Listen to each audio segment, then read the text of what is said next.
언약은 어떻게 이어지는가 시리즈 11번째, 언약은 씨름을 통해 이어진다라는 제목으로 하나님의 말씀 증거하도록 하겠습니다. 할렐루야. 한 주간 평안하셨습니까? 옆에 좌우의 분들에게 이렇게 인사했으면 좋겠습니다. 하나님은 우리의 문제를 고치기 전에 우리를 바꾸십니다. 하나님은 우리의 문제를 고치기 전에 우리를 바꾸십니다. 이번에는 이렇게 화답해 보시면 좋겠습니다. 언약은 씨름을 통해 이어집니다. 언약은 씨름을 통해 이어집니다. 아멘이십니까? 주 안에 사랑하는 여러분, 우리는 변화라고 하는 말을 참 좋아합니다. 세상이 변하기를 원하고, 환경이 변하기를 원하고, 사람이 변하기를 원하죠. 우린 특별히 남편이 변하기를 원하고, 아내가 변하기를 원하고, 자녀가 변하기를 원합니다. 여러분, 사실 우리는 기도를 할 때 상황을 바꾸는 도구가 기도인 줄 착각하며 기도할 때가 참 많지 않습니까? 하나님, 저 사람을 좀 바꿔주시옵소서. 하나님, 이 환경을 좀 바꿔 주옵소서라고 말이죠. 하지만 하나님은 기도할 때 기도를 통해서 바로 우리 자신을 변화시키기를 원하십니다. 그런데 정작 우리는 내가 변해야 한다는 사실을 놓치고 살아가는 것 같습니다. 야곱도 마찬가지였어요. 야곱은 하나님 앞에 엎드려 기도했지만 라반이 변하기를 원했고, 형 에서가 변하기를 원했고, 상황이 바뀌기만을 원했습니다. 그러나 하나님은 다른 것을 보셨습니다. 무엇을 보셨을까요? 야곱아, 문제는 상황이 아니라 내가 너를 변화시키기를 원한단다. 그래서 하나님은 야곱 인생에 무엇을 준비해 놓으셨냐면 야복강을 준비해 놓으셨습니다. 그래서 하나님은 야곱의 문제를 먼저 해결하지 않으시고 야곱이라고 하는 사람을 다루시기를 시작하십니다. 오늘 말씀을 통해서 하나님이 문제보다 사람을 먼저 다루시는 그 이유를 말씀을 통해서 함께 살펴보고자 합니다. 첫 번째 교훈입니다. 하나님은 우리의 환경이 아니라 존재를 바꾸신다는 것입니다. 7절 말씀입니다. 야곱이 심히 두렵고 답답하여 자기와 함께한 동행자와 양과 소와 낙타를 두 떼로 나누고, 야곱은 지금 굉장히 심히 답답하고 굉장히 두려웠습니다. 왜 그랬을까요? 무엇 때문에 심히 답답하고 두려워한 것일까요? 창세기 32장 6절 말씀입니다. 사자들이 야곱에게 돌아와 이르되 우리가 주인의 형 에서에게 이른즉 그가 400명을 거느리고 주인을 만나려고 오더이다. 6절 말씀에 사자들이 돌아와서 전한 그 소식은 야곱에게 있어서 사형 선고와 같았습니다. 형 에서가 그렇게 두려워 떨었던 형 에서가 그것도 400명을 거느리고 온다는 그 소식에 야곱은 가슴이 먹먹해졌습니다. 여러분, 이것은 단순한 숫자의 공포가 아니었습니다. 야곱이 평생 실력과 자기 꾀가 전혀 통하지 않는 절망의 마침표와도 같았습니다. 400명, 야곱은 이 숫자를 듣는 그 순간 어땠을까요? 자신이 평생 쌓아왔던 그 지략, 자신의 꾀, 자신의 재산이 얼마나 무력한지를 깨닫게 되었습니다. 그런데 여러분, 야곱이 누구입니까? 어떤 사람입니까? 평생 자기 꾀와 자기 방법으로 살아왔던 처세술의 달인이 아닙니까? 형도 속였습니다. 아버지도 속였습니다.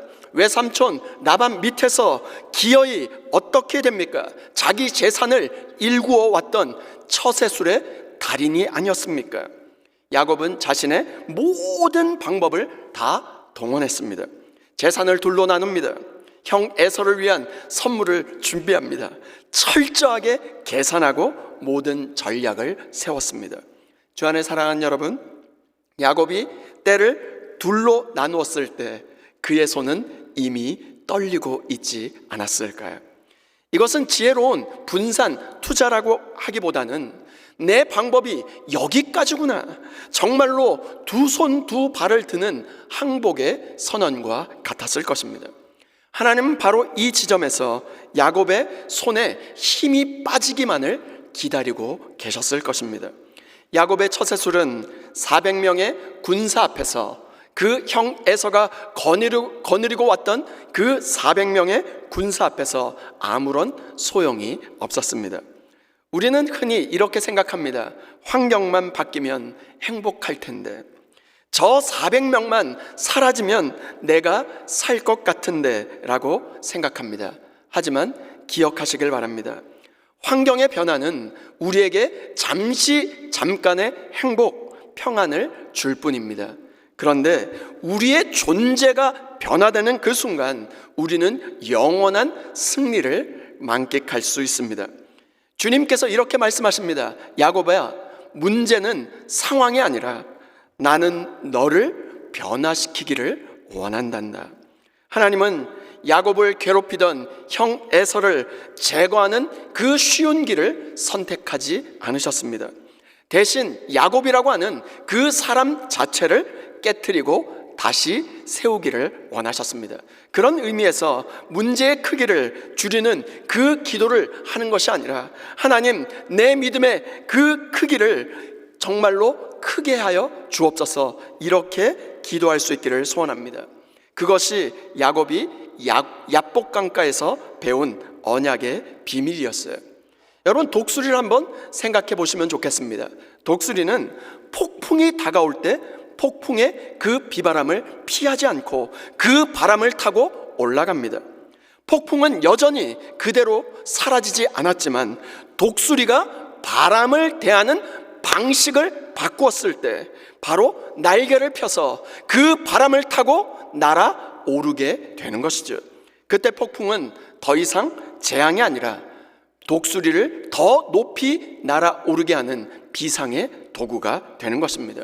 하나님은 지금 여러분의 그 폭풍을 없애주는 그 대신 여러분을 폭풍을 다스리게 만드는 바로 독수리로 우리를 빚어가고 계시는 것입니다. 그런데 이러한 모든 방법에도 불구하고 야곱은 지금 짓누르는 그 무게, 바로 심히 답답하고 두려워했다라고 말하고 있습니다.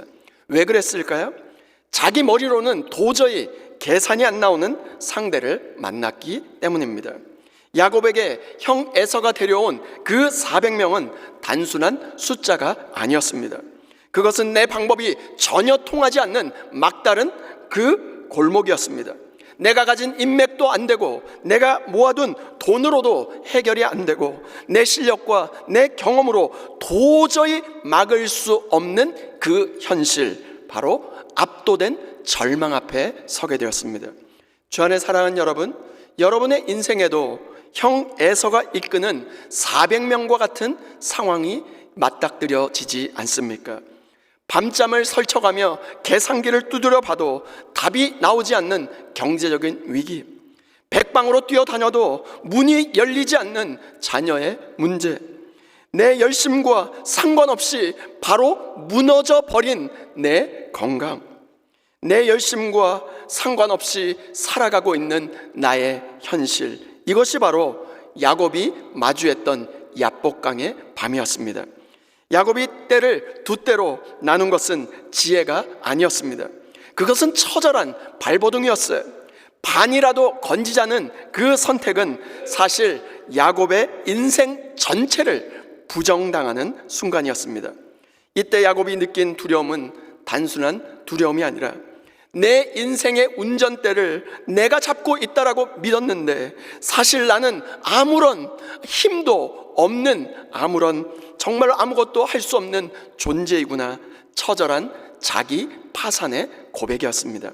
하나님은 바로 이 지점에서 우리의 손에 힘이 빠지는 막다른 그 골목에서 우리를 만나기를 기다리고 계십니다. 그리고 야곱의 이러한 모든 방법에도 불구하고 마음이 진정되지 않자 드디어 무릎을 꿇어 주님 앞에 기도하기를 시작합니다. 창세기 32장 9절로 11절 말씀입니다. 야곱이 또 이르되 내 조부 아브라함의 하나님, 내 아버지 이삭의 하나님, 여호와여, 주께서 전에 내게 명하시기를 내 고향 내 족속에게로 돌아가라. 내가 내게 은혜를 베풀리라 하셨나이다. 나는 주께서 주의 종에게 베푸신 모든 은총과 모든 진실하심을 조금도 감당할 수 없사오나 내가 내 지팡이만 가지고 이 요단을 건넜더니 지금은 2때나 이루었나이다. 여기가 중요합니다. 내가 주께 간구하오니 내 형의 손에서 에서의 손에서 나를 건져내시옵소서. 내가 그를 두려워함은 그가 와서 나와 내 처자들을 칠까 겁이 나기 때문이니이다. 이 기도를 자세히 살펴보면 야곱의 관심은 단 하나밖에 없습니다. 어떻게 하면 이 문제를 해결할 것인가? 모든 기도의 포커스가 거기에 초점이 맞춰져 있습니다. 오늘 우리는 어떻습니까? 우리 역시 기도하면서 문제 해결만을 붙들고 기도하고 있지는 않습니까? 그러나 하나님의 관심은 전혀 달랐습니다. 문제 해결이 아니라 야곱이라고 하는 사람 자체를 바꾸기를 원하셨습니다. 그래서 하나님은 야곱의 기도를 바로 응답하지 않으시고 야곱 자신을 만나기 위해서 어느 자리로 데리고 가셨을까요? 하나님은 야곱을 어디로 이끌고 가십니까? 24절 말씀입니다. 야곱은 홀로 남았더니 어떤 사람이 날이 새도록 야곱과 씨름하다가 밤에 일어나 2 아내와 2 여종과 11 아들을 인도하여 야복 나루를 먼저 건너가게 합니다. 모든 소유도 건너가게 하고 나서 24절에 야복강 앞에서 홀로 남았거늘 야곱 홀로 남게 되었습니다. 모든 것을 내려놓게 되었고 가족도 처자도 그리고 모든 소유와 재산도 다 떠나보냈습니다. 마침내 홀로 남았더니 야곱 홀로 남겨지게 되었습니다. 오늘 우리 역시도 마찬가지가 아닐까요? 직장 생활을 합니다. 학교에서 그리고 가정에서 우리가 속한 자리에서 여러 사람들이 그렇게도 많은데 다 있는 것 같은데 무언가 모르게 홀로 남겨진 것만 같은 그런 느낌을 받을 때가 있지 않습니까? 그런데 하나님은 왜 우리를 홀로 남겨두실까요? 우리를 버리기 위해서가 아니라 하나님을 직접 대면하고 1대1로 주님과 만나게 하기 위해서입니다. 오늘 우리의 삶의 자리에서 홀로 있는 것 같이 느껴지십니까? 그러나 기억하시길 바랍니다. 문제 해결하는 그 자리는 정말로 많아요. 그러나 하나님을 만나는 그 자리는 홀로 있을 때입니다. 사람이 많은 곳에서는 문제를 생각하게 되지만 홀로 있는 자리에서는 비로소 하나님을 대면하게 되는 것이죠. 그래서 하나님은 야곱을 홀로 남기셨습니다. 문제 해결하기 전에 바로 그를 만나기 위해서죠. 혹시 지금 하나님이 여러분을 홀로 두신 것 같이 느껴지십니까? 캄캄한 밤에 불빛 하나도 없는 정말로 그 밤에 캄캄한 밤에 홀로 남겨진 것 같은 순간을 지나보신 적이 있으십니까? 아무도 없고 아무것도 할 수 없는 바로 그때 비로소 우리는 하나님을 찾기 시작합니다. 홀로 있는 듯한 광야 한복판에 그 어두운 그 야복강의 밤에 하나님은 야곱에게 찾아오셨습니다. 그 자리는 버림받는 자리가 아니라 하나님의 깊은 임재가 있는 가운데 하나님을 1대1로 대면하는 자리였습니다. 환경이 아니라 나를 바꾸시는 하나님을 신뢰하며 홀로 하나님 앞에 서는 자리로 나아가 하나님을 페이스 투 페이스 직접 대면할 수 있는 저와 여러분 모두가 될 수 있기를 주님의 이름으로 축원드립니다. 두 번째 교훈은 하나님은 우리를 깨트리심으로 새롭게 하신다는 것입니다. 24절 말씀입니다. 야곱은 홀로 남았더니 어떤 사람이 날이 새도록 야곱과 씨름하다가 어떤 사람이 야곱과 씨름하다가 여러분 여기 씨름하다라고 하는 히브리어 원어는 아바크라는 단어를 쓰고 있는데 아바크라고 하는 히브리어 단어는 먼지가 날 정도로 몸과 몸이 붙어서 뒤엉켜 싸우다는 뜻입니다. 레슬링을 한다는 뜻입니다. 하나님은 멀리서 야곱을 바꾸기 위해서 팔짱을 끼고 지켜보시는 하나님이 아니라 몸과 몸이 붙어서 땀이 정말로 핏방울까지 떨어지는 그 땀방울이 서로 묻을 만큼 그렇게 밀착되어서 지금 씨름을 하면서 그의 인생 한 복판으로, 한 중심으로 들어오셨다는 것입니다. 그런데 이 씨름은 야곱이 먼저 시작한 씨름이 아니었습니다. 하나님이 먼저 시작하신 것이었습니다. 하나님은 멀리서 우리를 바꾸시는 분이 아니십니다. 우리의 인생 한 중심, 한 복판으로 들어오셔서 씨름하십니다. 그래서 씨름은 고통스럽습니다. 그러나 바로 그 자리에서 인생이 바뀝니다. 변화가 일어나기 시작합니다. 그리고 밤새도록 씨름하기를 시작합니다.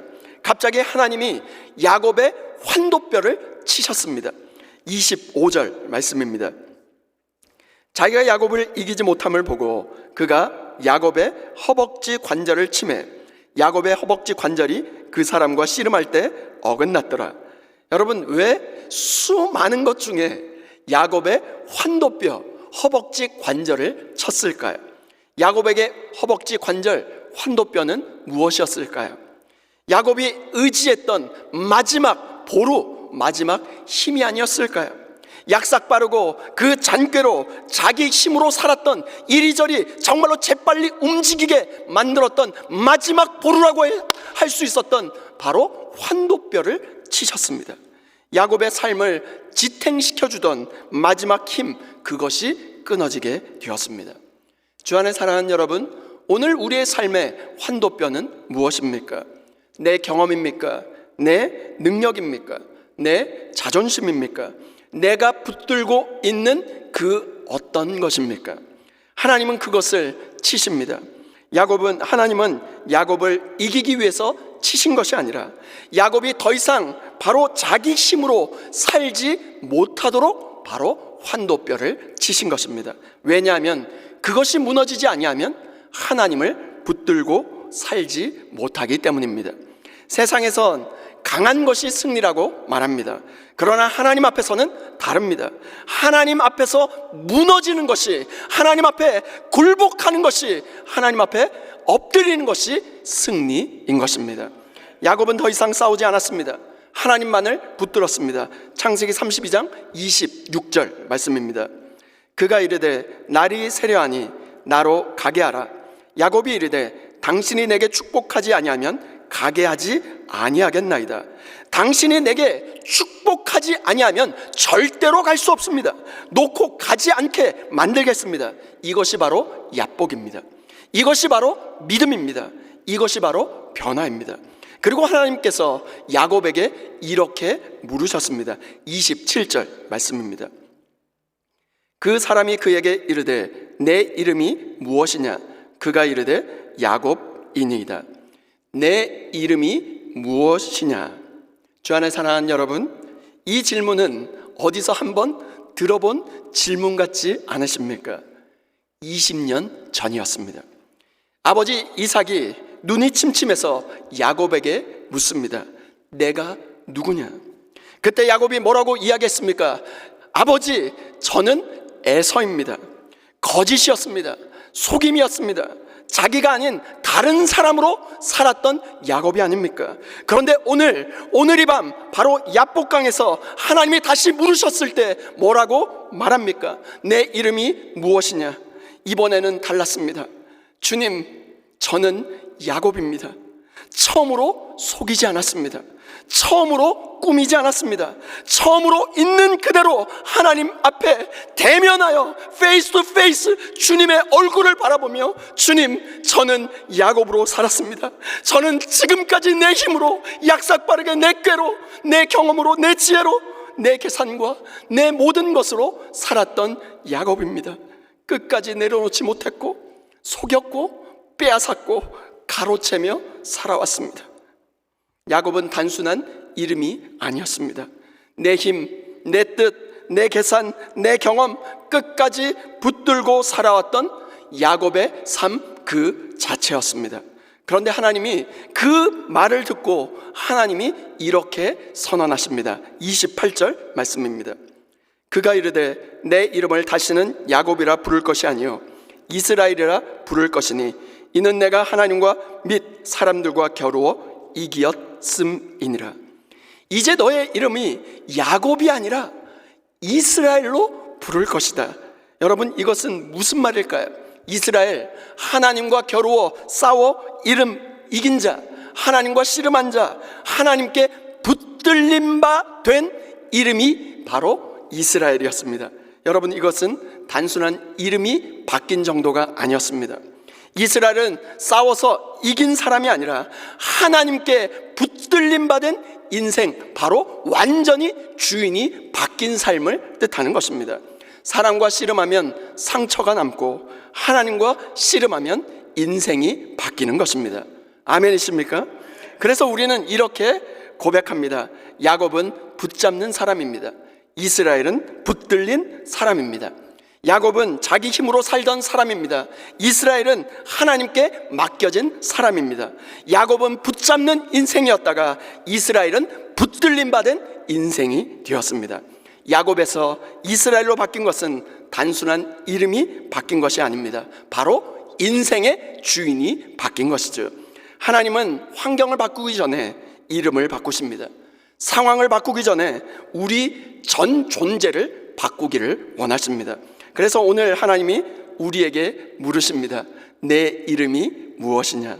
오늘 우리는 어떤 이름으로 살아가고 계십니까? 여전히 붙들고 부단히 애를 쓰며 살아가는 야곱입니까? 아니면 하나님의 손에 붙들림 받은 이스라엘로 살아가십니까? 그런데 여러분, 야곱의 인생을 한번 주목해 보았으면 좋겠습니다. 창세기 28장 19절 말씀입니다. 그곳 이름을 베델이라 하였더라. 이 성의 옛 이름은 루스더라. 야곱이 형 에서를 피해서 도망가면서 광야 한복판에 돌베개를 베고 잠들었던 그 자리에서 하나님을 처음 만났던 그 자리가 바로 베델이었습니다. 베델의 그 뜻은 하나님의 집이라는 뜻입니다. 그런데 야복강에서 하나님과 씨름했던 그 자리는 어땠을까요? 창세기 32장 30절과 31절 말씀입니다. 그러므로 야곱이 그곳 이름을 분이엘이라 하였으니 그가 이르기를 내가 하나님과 대면하여 보았으나 내 생명이 보존되었다 함이더라. 그가 분이엘을 지날 때 해가 돋았고 그의 허벅다리로 말미암아 절었더라. 그곳 이름을 분이엘이라 하였으니 분이엘은 하나님의 얼굴이라고 하는 뜻입니다. 야곱의 인생에 아주 중요한 두 장소가 나옵니다. 하나는 베델이요, 하나는 분이엘입니다. 도망칠 때는 베델이었어요. 돌아올 때는 분이엘입니다. 베델은 하나님의 집입니다. 하나님을 만난 자리죠. 분이엘은 하나님의 얼굴입니다. 하나님과 씨름한 자리입니다. 베델은 하나님을 경험한 자리입니다. 분이엘은 하나님께 변화받은 자리입니다. 베델은 하나님을 알던 자리였고 분이엘은 하나님께 붙들린 자리였습니다. 베델에서 하나님을 만났다라고 해서 인생이 끝난 것이 아닙니다. 분이엘을 통과해야만 바로 우리의 인생이 바뀌게 되는 것입니다. 도망칠 때는 하나님의 집을 만났고 돌아올 때는 하나님의 얼굴을 대면하게 되었습니다. 도망칠 때는 하나님을 알던 자리였고 돌아올 때는 하나님께 붙들린 자리였습니다. 사람과 씨름하면 상처가 남지만 하나님과 씨름하면 우리의 인생이 전 존재가 바뀌게 되는 것입니다. 오늘 우리의 인생의 환도뼈는 무엇입니까? 내 힘이 무너지는 자리에서 하나님의 능력이 시작되고 내 이름이 아닌 하나님의 이름으로 살아가는 인생이 될 수 있는 것입니다. 베델의 은혜가 분이엘의 씨름을 통과하여 내가 붙드는 인생 야곱에서 하나님께 붙들림 받은 인생 바로 이스라엘로 변화될 수 있는 저와 여러분 모두가 될 수 있기를 주님의 이름으로 축원드립니다. 다 함께 따라해 보실까요? 사람과 씨름하면 상처가 남고 하나님과 씨름하면 인생이 바뀐다. 내 힘으로 살면 야곱, 하나님께 붙들리면 이스라엘, 아멘이십니까? 베델의 은혜로 시작했다면 이제는 분이엘로 돌아왔으면 좋겠습니다. 베델의 은혜로 시작했다면 분이엘에서 하나님의 얼굴을 대면할 수 있기를 소원합니다. 베델에서 하나님을 만났다고 인생이 끝난 것이 아닙니다. 분이엘을 반드시 통과해야만 인생이 변화가 일어나는 것입니다. 베델에서 시작된 인생이 분이엘에서 하나님의 얼굴을 대면함으로 참된 변화를 경험할 수 있는 저와 여러분 모두가 될 수 있기를 주님의 이름으로 축원드립니다. 오늘 하나님이 우리에게 질문하고 계십니다. 지금 너는 무엇과 씨름하고 살아가고 있느냐? 여러분은 지금 무엇과 씨름하며 살아가고 계십니까? 사람과 씨름하고 계십니까? 상황과 씨름하고 계십니까? 감정과 상처와 지금 내 마음속에 있는 응어리와 그렇게 씨름하고 살아가고 계십니까? 그런데 여러분, 그렇게 열심히 부단히 씨름하고 있는데 그 씨름으로 여러분의 인생이 바뀌었습니까? 아직도 상처만 남고 억울함만 남고 감정의 골만 깊어가고 있지는 않습니까? 사람과 씨름하면 우리의 인생은 복잡해질 뿐입니다. 그러나 하나님과 씨름하면 우리의 인생은 단순해집니다. 그래서 하나님이 말씀하십니다. 이제 나와 씨름할 때이다. 이제 사람과 씨름하는 인생을 멈추시길 바랍니다. 이제 하나님과 씨름하는 자리로 나아갈 수 있기를 소원합니다. 그리고 주님의 얼굴을 대면하며 이렇게 고백해 보시면 좋겠습니다. 주님, 당신이 축복하지 아니하면 나는 절대 놓지 않겠습니다. 하나님께서 환도뼈를 치셨을 때 야곱은 절었습니다. 그러나 망하지 않았습니다. 오히려 그 자리에서 인생이 바뀌었습니다. 31절에 어떻게 기록되어 있냐면 그가 분이엘을 지나갈 때에 해가 돋았다라고 되어 있어요. 해가 돋았다. 지금 이 말씀은 어디에서 시작합니까? 야복강의 어두운 그 찌륵 같은 밤에서 시작하고 있어요. 그런데 하나님의 얼굴을 대면하여 지나갔을 때, 분이엘을 지나갔을 때 어떤 일이 발생합니까? 해가 돋았다는 거예요. 해가 떠올랐습니다. 밤이 끝났습니다. 새로운 새 시대가 도래한 것입니다. 소망의 아침이 시작된 것입니다. 사람을 붙들면 무너지지만 하나님을 붙들면 인생이 다시 시작되는 것입니다. 야곱이 야복강에서 붙든 것은 자기 자신의 힘이 아니었습니다. 홀로 남겨진 그 밤 찾아오신 하나님의 얼굴을 대면하며 하나님 한 분만을 붙들었습니다. 그리고 그 밤이 지나자 해가 떠올랐을 때 야곱은 절었지만 동시에 그의 인생이 이스라엘로 변화되었습니다. 주 안에 사랑하는 여러분, 오늘 우리의 인생의 야복강은 어디입니까? 그 야복강을 건너가시길 바랍니다. 우리의 환도뼈가 깨지더라도 주님을 꼭 붙잡고 지나가시길 바랍니다. 그때 하나님은 여러분의 이름을 바꾸시고 여러분의 인생을 다시 사용하셔서 야복강의 그 밤을 소망의 아침으로 변화시켜 주실 것입니다. 여러분은 지금 에서가 사라지기만을 기도하고 계십니까? 아니면 내가 이스라엘로 변화되기를 기도하고 계십니까? 야복강은 바로 절망의 강이 아니라 여러분의 이름이 바뀌는 축복의 강인 것입니다. 야복강의 밤은 야곱에게 가장 고통스러운 밤이었지만 동시에 가장 영광스러운 밤이었습니다. 그 밤이 있었기에 속이는 자, 쟁취하는 자, 추적하는 자 야곱은 죽고 하나님께 붙들림 받은 바로 이스라엘로 다시 태어났기 때문입니다.